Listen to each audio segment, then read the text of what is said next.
The Knicks postgame show is presented by Tri-State Audi. Visit your Tri-State area Audi dealer today. Another great game from Julius Randle tonight against Charlotte. He goes for 33. All told, the Knicks had 7 players in double figures, including Quentin Grimes, who had 11. R.J. Barrett went for 26. Also, this nifty assist to Isaiah Hartenstein, who also was in double figures.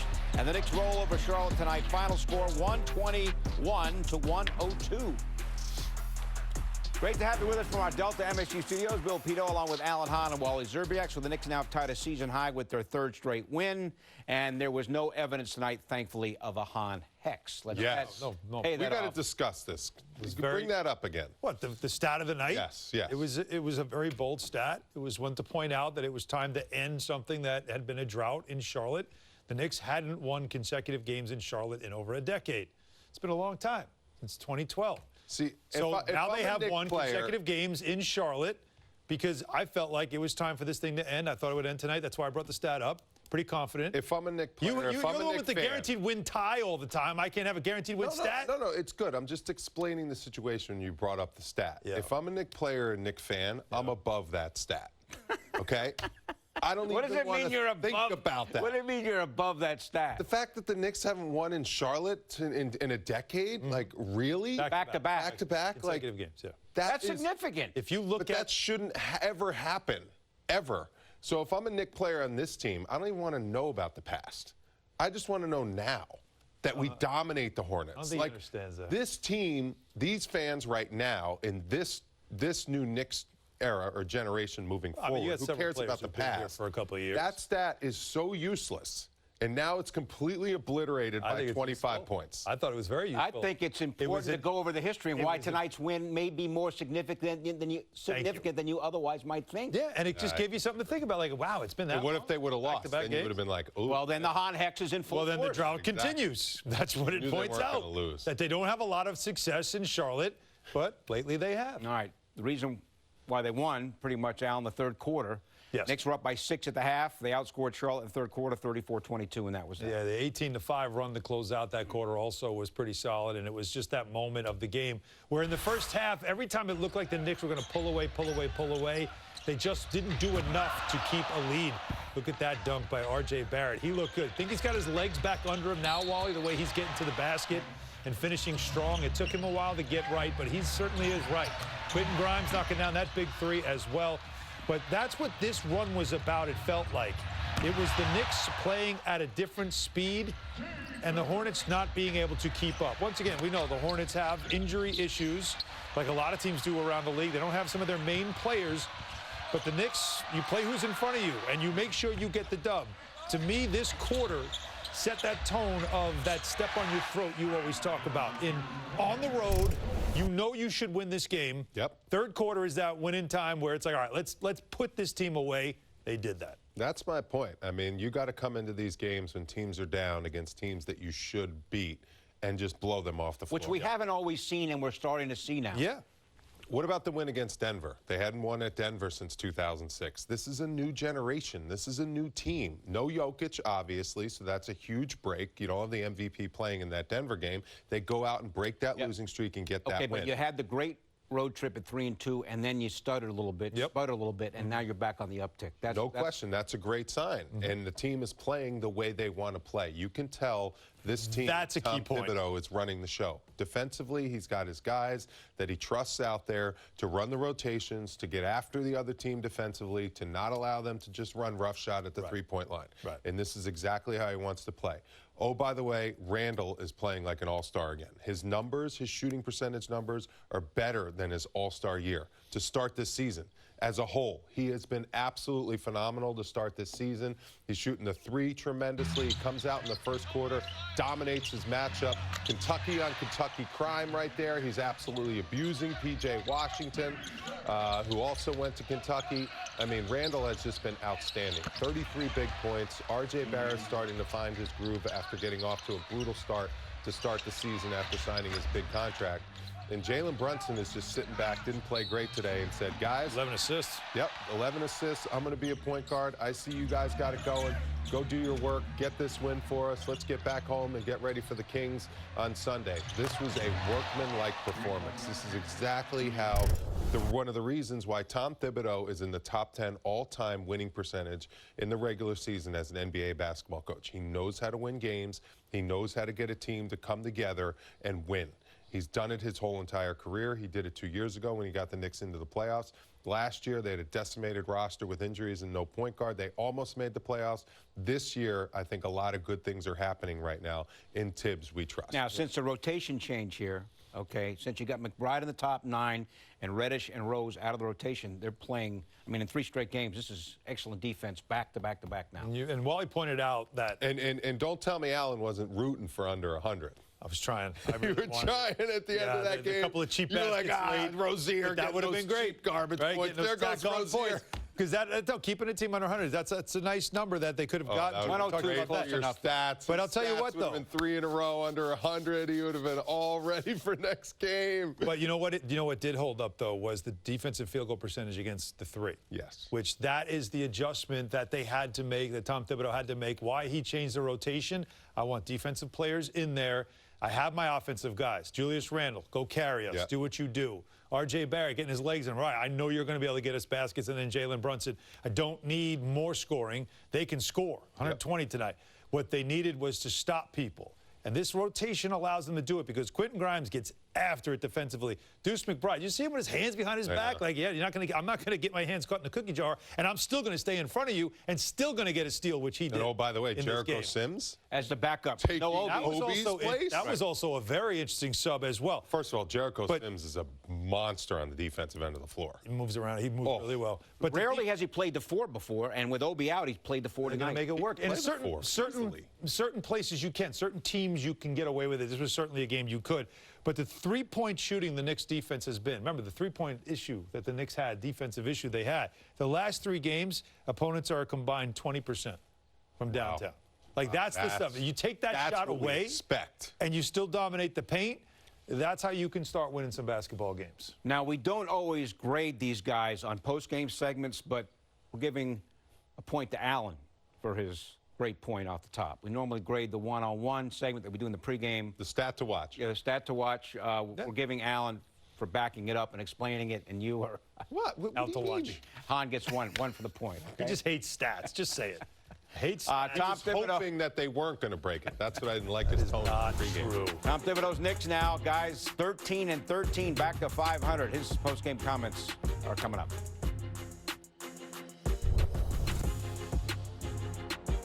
The Knicks post-game show is presented by Audi. Visit your tri-state area Audi dealer today. The Knicks are back home Sunday against the improved Kings. Pre-game 5:30, game at 6. You can also stream our coverage on MSG Go. Knicks now back to 500, 13-13 after winning big tonight in Charlotte. Tom Thibodeau's post-game comments presented by Chase. Coach, 7 players in double figures, 25 assists. What'd you like about the way the team played on the offense? I think you just hit on it. The balance, I thought played very unselfishly, played hard defensively, and I was concerned coming in. This team, the last 5 home games, played very well here. So they can put us up on the board quickly. And I liked our defense. The rebounding was good. Taking care of the ball was good. Getting to the line. I thought Julius played a monster game.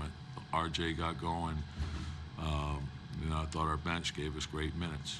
I thought Quentin and Deuce gave us great defense. I like the size of Isaiah and Jericho together, so everyone stepped up and played well.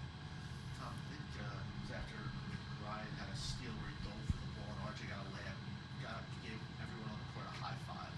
I don't think I've ever seen you do that. What can you kind of give Well, no, I think I love plays like that, but I think when a guy makes a big time effort play like that, those things do nothing but unite and inspire the team. If you can't get excited about those type of plays, you can't get excited about anything. They're giving their bodies up. It's great hustle, and that's the thing that you love about. He never quits on a play. He deflected, dove. He did so many things on the play, like big-time multiple effort. And then to finish the play off, and we had several plays that were similar, but like you get excited about that. That gives the team energy. And so the more plays you get like that, the better it is for the team. But that was a big-time play. I know it's 3 wins, but it feels like since that Oklahoma City home game, I think you're 7-6. You really could have won a few of those losses. Do you feel like the last few weeks you've seen? Yeah, I think it's been it's steady, you know, like, and that's what we want the focus to be, is, you know, like there's going to be ups and downs. Like sometimes you can look at, you know, a game and try to draw conclusions, and you really, you know, like you could look at stats and, you know, you look at numbers and they don't really mean anything. It's, I could tell the people that are, you know, regurgitating numbers and they haven't watched any of the film. And so when you look at it in totality, it gives you context of what happens on plays and what happens in a game. Sometimes it's just a matter of we had a great shot and we missed it, you know. So, and for us, I want the focus to be on daily improvement. Okay, how are we getting better today? How are we playing for the team? How are we making the team better? And if we get a team committed to that, you know, we'll win our share of games. Coach, what have you seen out of Randall the last couple games, 34 and 33? Great rhythm, great rhythm. He had a play that he was behind the play, beat everyone down the floor, pulled everyone in, and we ended up, I think Quentin got the 3 on it. And there's no stat for that, other than it helps you create rhythm for your team, you know. And he's made several plays like that. When he's getting double teamed, he's getting off the ball. He's moving without the ball. He's screening off the ball. He's playing a great all-around game, and I think that helps set the tone for the team. I thought RJ got going in the second half. At the end of the third, start of the fourth, he made a lot of really good plays downhill. I thought Isaiah was terrific. He and Mitch. Mitch's effort on the boards is and his block shots. He's anchoring the defense. He's playing great basketball right now. There was a point in the third quarter, they cut it to 13-5, and you guys just went from there. Just seemed like both ends took off. Just see something different there. Yeah, just, you know, like we came out, I like the energy. We started with them, we had a low, we got up to 13, and we had 2 or 3 bad possessions in a row, and then, but we settled right down, came right back, and went on another run. So that was the, you know, you want to respond like that. There's going to be ups and downs in the game. Be mentally tough when things aren't going our way, and make it go our way. But you have to do it together. So if we do that, I thought we were tied together on defense. I thought on offense we were very unselfish. RJ's started off a 0 for 4. It looked like he made an effort to get through, I think, 7 straight at the rim. Yeah, I think that's important. Not settling. Like, we got to the bonus early in quarters. We got 30 free throws. Attacking the basket, not settling for pull-ups and all that stuff. The more we go, Julius had 14 free throws. I think RJ had 8. I mean, those are value shots. You know, so don't settle. Coach, you were talking about the hustle plays. Another example, Isaiah at the end of the third keeps the ball alive. Yeah, it was great and effort. McBride gets the shot. It's just another example of Yeah. playing, you know, till the buzzer. Yeah, and not quitting on the play, and, you know, keep going. Even if you get a fingernail on it, sometimes that's all it takes. And that was a big time effort play too. Yeah. With the last 3 games, especially your perimeter defense, I think it's 20.6% from 3 for the other team. How much of that is Quentin and Miles? A lot, because they read the ball well. They take airspace away. They play physical without fouling. Very disciplined, knack for it. Long. They know how to challenge shots. So I think that's, you know, and some they missed, you know, but a lot of them are challenged well. You know, guys, you get the sense that Sims, McBride, and Grimes fit this coach's personality, Alan, perfectly. Yeah, like this is his, when he cut this rotation to the way he cut it, that was his way of saying, all right, I gave it a quarter of a season. Now we're going to do it my way. And that's literally what it seemed like he did here. And, you know, some people are going to be upset, but I'm going to play the guys that I know can play the way we need to play to win. And the results are showing these last couple of games. Yeah, it is staggering. It is just so eye-popping, the difference. Now, are with these this guys team closing on the out better? Are defensive end of Grimes the and floor. McBride better at closing out against the three? Is that what it is? What- Because that's the big metric that's changed. Their defense against the three is so much better the last 3 games. Yes, the big metrics that's changed is when Grimes sets up one-on-one with the star player on the other team or the best player, he contains them so much more than some other guys in the league, not just on this team. That's what he's really good at. At the point of attack, when Trae Young, when Rozier, when they try to get by him, he keeps them in front a step longer. When there's a pick and roll coming and there's a big, he pushes them a little bit off his spot so the guard, Rozier or Trae Young, they can't just turn the corner and get straight into the paint. He kind of establishes them going sideways first, and that helps the big man who's coming out to help on pick and roll, buys him a little bit of time to get that offensive player not just in attack mode going downhill all the time. That's what I saw at the beginning of the season. You saw it too. Teams were just getting dribble penetration, getting into the paint at will. And 2 things that McBride and Grimes do as perimeter defenders is they are much tougher to get by as defenders. And then you're not chasing and leaving open then you're threes, not in right? rotations. Then you don't have a guy helping here, then the ball swings there, then there's another guy scrambling to that guy, and then that ball goes back over here, another scramble out to that guy, and then your whole Now you're defense running around. And then you can't rebound because you're running around like a chicken with your head cut off. You got And you can't find bodies to box out, and you can't get the rebounds when the shots are missed. So that's what those 2 guys bring. They're really good perimeter defenders. That's exactly what Tom Thibodeau wants, and that's exactly what they bring to the team. And there's always one of them on the floor at one time, so you have that. But I also think above that is not only the first effort. It's, to me, those 2 guys, is second effort. Grimes, if he does get into a screen and he gets beat a little bit, he's immediately like chasing it down. Yeah. So that guard doesn't know he's coming. Hockey, back check, right? Like it's a lot of that goes on. Deuce does it all the time. It's the motor that you need to be a good defensive team. If you have 1 or 2 guys like that on the floor at all times, your defense is exponentially better. It's especially on the perimeter. And then, of course, having Mitchell Robinson back there who can clean up a lot of messes, that is a deterrent to go too deep into the paint. So, like I said, this rotation is more of the way Tom Thibodeau wants to play. The start of the season was let's try to get more offense and play more up-tempo. And what you realized was that sacrifices a lot of defense. So now the coach is playing the way he wants to play with players he feels fits his rotation best. Worth pointing out, you mentioned Robinson, 13 rebounds, 7 on the offensive end of the Huge floor. number. All right. MSG 150 is up next. Lots of highlights, including James Harden and the Sixers in action against LeBron and the Lakers. Next. Knicks back home Sunday to take on the Kings. Pre-game at 5:30, game at 6. You can also stream our coverage on MSG Go. Knicks beat the Hornets 121-102. Back now from the Corner 3 presented by Michelob Ultra. Our reminder, and enjoy every bucket. And over the last 9 games, Wally, R.J. Barrett is enjoying his buckets. He's averaging over 19 a game.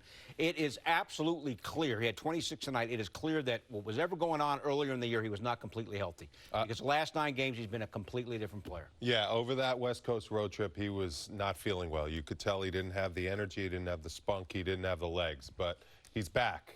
He's been really doing a good job of getting up around that 20-point per game. When he's doing that, you know his legs are back. Yes, he had a couple monster finishes. There's one, I think he had 3 dunks tonight. He had the alley-oop and 2 big dunks in, coming down the lane. And then I love the way the Knicks are operating. This curl, look at this. Oh, that was the other big one. And I love the way the Knicks are getting him curling into the lane and allowing him to throw lobs. He threw 3 lobs tonight, 2 to Hartenstein and 2 to Jericho Sims, got them easy dunks. I mean, look at the explosion to the basket, and when he gets that little bit of lift to go with how big and strong he is, he can overpower, he can use his size to get his shots up. But when he gets that lift, that's when he becomes really tough to stop. And how about 7 for 8 from the free throw line? I was just going to mention he gets to the his free throw line. throws are a lot better Yeah. than his first couple seasons in the NBA. That's a huge step for him to start cashing in when he gets to the line. Yeah, and again, the 4 assists you point out, too, so doing a little bit of everything. But him getting to the line 8 times, Randall getting 14 free throw attempts in this game as well. As a team, 26 for 30. So this wasn't a game where, they got hot from 3. This was a game they kept going to the basket, drawing fouls, and finishing in the paint. And also 25 assists. All good for the Knicks. They beat the Hornets 121 to 102. We will continue after this.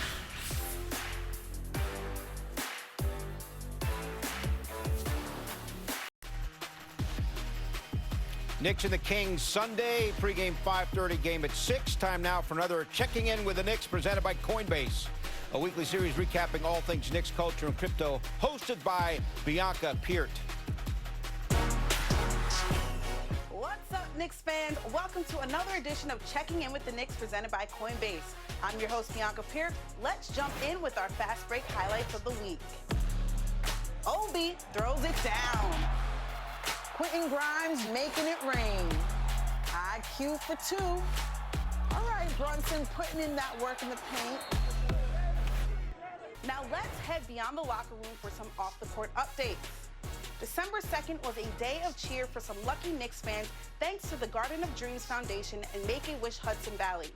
Obi Toppin took a few families shopping for Christmas trees in Yorktown Heights, while Emmanuel quickly surprised one lucky fan in Terrytown, playing a game of 2K against Knicks Gaming and surprising him with his very own PS5 and autographed jersey. I was not expecting this coming home from school. Now, let's throw it over to Crypto Corner. Our Crypto Corner term of the week is Ethereum. Ethereum is the world's second most popular cryptocurrency after Bitcoin. People aren't just buying and selling it, though. The Ethereum blockchain is also a platform where developers and creators can make apps, software, and even mint NFTs. Wow, what a week. Tune in next week for more Checking In with the Knicks presented by Coinbase. I'm your host, Bianca Peart. Go Knicks. Bianca, thanks. Mitchell Robinson of the Knicks beat the Hornets 121-102. Jalen Brunson, 11 assists as well. We'll finish things up after this. Wrapping up the Tri-State Audi post-game show. Knicks winning in Charlotte tonight. Next up, Sunday night, the Knicks will play host to the Kings. Pre-game at 5:30, tip-off at 6. You can stream our coverage as well on MSG Go. Knicks now have won 3 in a row. R.J. Barrett had 26. Knicks had 7 players in double figures. Time now to join the Rangers in Colorado in progress. Here now, Sam Rosen and Joe Micheletti. Thanks for watching, everybody.